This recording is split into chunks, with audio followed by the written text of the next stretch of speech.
Good evening, everyone. Welcome to the channel. Before I begin, here are my disclaimers. Today I am going to give you an update about TSINGTAO Brewery Company Limited annual report. TSINGTAO Brewery Company Limited offers a diverse range of businesses and services. At its core, the company manufactures and sells beer products under various brand names such as TSINGTAO Beer, Laotian Beer, Hans Beer, and others. In addition to its beverage business, the company operates in several other sectors including finance, real estate, software and IT, payment services, and technology promotion. The company's financial arm provides wealth management and agency collection services, while its industrial engineering division focuses on technology promotion and application. TSINGTAO Brewery also engages in industrial investment activities, further diversifying its portfolio. The company's presence is not limited to China, with operations in Hong Kong, Macau, and internationally. The breadth of TSINGTAO Brewery Company Limited services reflects the company's commitment to innovation and expansion beyond its core business. By offering a range of products and services, the company has established itself as a significant player in various industries. TSINGTAO Brewery Company Limited market capitalization of $83 billion is significantly larger than the average industry peer of roughly $3 billion. This shows that TSINGTAO Brewery Company Limited holds a significant advantage in their industry. TSINGTAO Brewery Company Limited trades at a higher price-to-earnings ratio of 13 times and a higher price-to-book ratio of 1.98 times relative within the industry. This makes the stock appear much more overvalued compared to its peers. However, the broader industry is also trading at elevated valuation levels, suggesting sector-wide optimism rather than company-specific overvalue. Investor should evaluate if the stock is worth its premium price. The company maintains a moderate leverage profile, with liabilities making up 40% of total assets, suggesting a balanced approach between risk management and capital efficiency. Average liabilities have declined over the past 5 years, indicating improving balance sheet discipline and reduced financial risk. Shareholder equity has expanded consistently over the past 5 years, with growth supported by rising operating income. This suggests the company is profitable and financially sustainable. The share count has remained broadly unchanged, indicating no significant dilution or buyback activity over the past 5 years. The company have a dividend yield of 4.68%. The income statement shows that the company have been growing its revenue annually and the operating income have been increasing. This shows that the business model works and the business is expanding. The company comfortably covers its interest expenses through operating income and maintains a strong cash position relative to current liabilities. The primary drivers of revenue growth or decline can be attributed to several key factors. On the growth side, a significant increase in revenue from main operations is expected to reach $1.25 billion by 2025. Additionally, a decrease in accounts receivable and an increase in provision for bad debts indicate improved financial management and reduced risk. The Hong Kong region has also seen a notable 20.3% revenue growth, driven by increased product sales volume and effective quality improvements. Market share enhancements and the accelerated implementation of the 1+1+1+2+N product strategy have also contributed to revenue growth. Furthermore, the development of key products and innovative categories, as well as the launch of new products such as TSINGTAO beers, light dry, super dry, etc., have resonated with consumers shifting preferences towards high-end, health-oriented, personalized, and scene-based products. On the decline side, a year-on-year decrease in beer output among companies above a designated size has led to reduced revenue.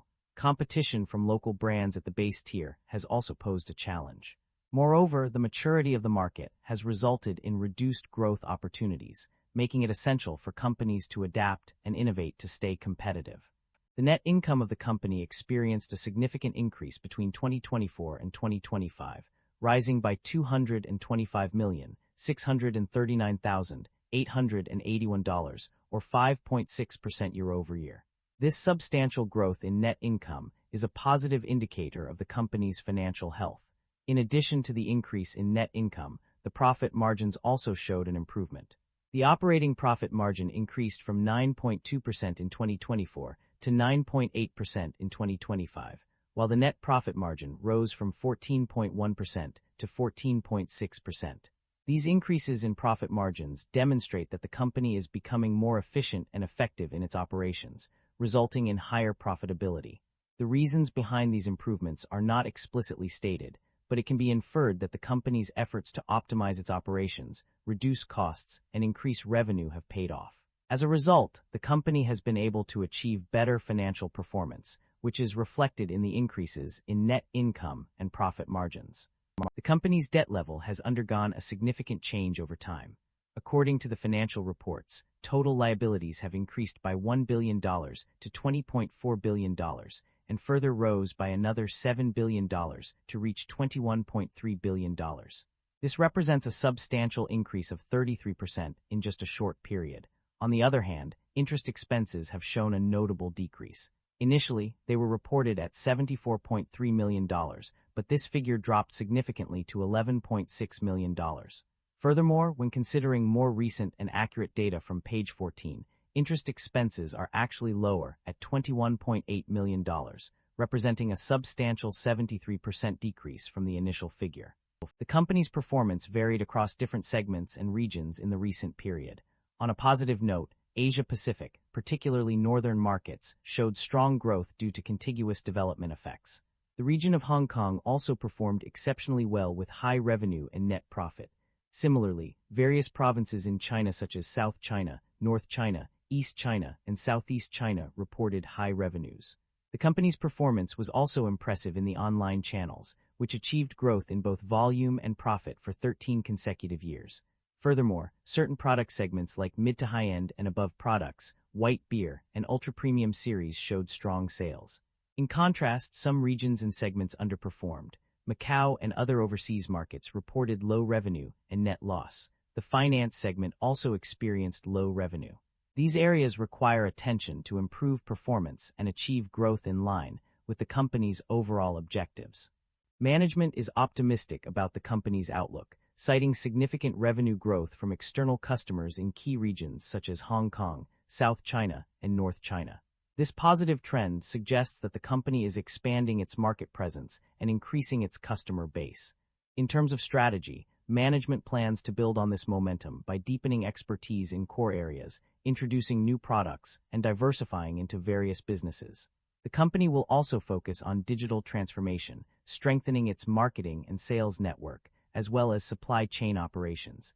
These initiatives aim to drive further growth and improve operational efficiency.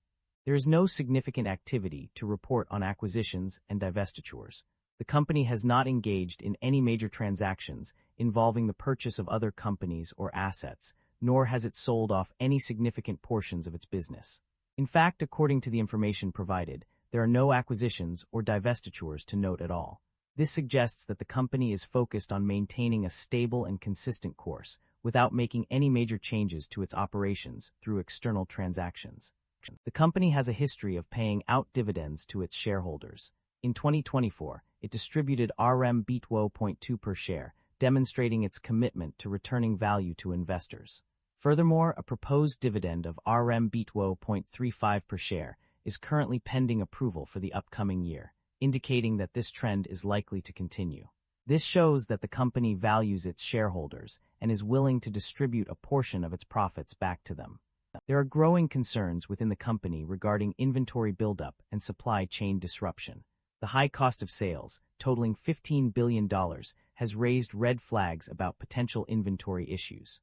Furthermore, a closer look at the East China region reveals an alarming trend, with total assets exceeding $3.4 billion. It appears that this region is struggling to manage its inventory effectively. The stark contrast between these figures and revenue suggests that the company may be facing significant challenges in managing its supply chain. This could lead to disruptions in production and delivery, ultimately affecting the bottom line. The situation demands immediate attention from management to prevent further escalation of these issues. That concludes the financial summary for TSINGTAO Brewery Company Limited.